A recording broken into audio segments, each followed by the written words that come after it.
In today's video, I'm going to teach you how to log in to Zoho Books. If you've just signed up for Zoho Books and are eager to dive into managing your finances, this guide will walk you through the process of logging in so you can get started without any hiccups.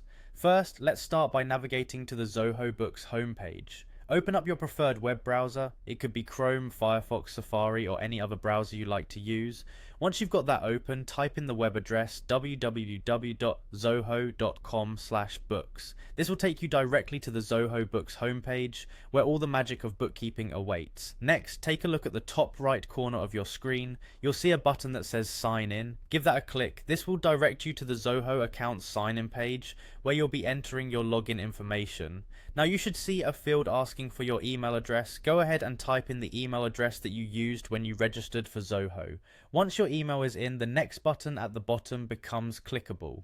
Press that and it will take you to the next step, which is entering your password. Go ahead and type in your password carefully. It's always a good idea to double check you haven't made any typos, since passwords are case sensitive and can be tricky sometimes.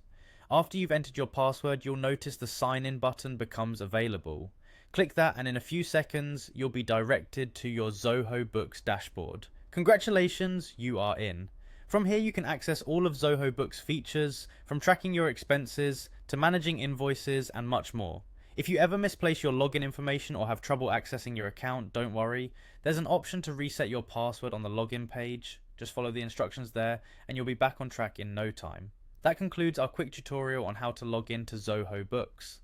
By logging in, you're now ready to utilize all the features Zoho Books has to offer and keep your finances in a clear, organized manner.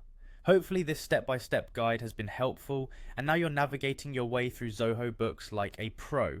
Thank you for watching and see you in the next video.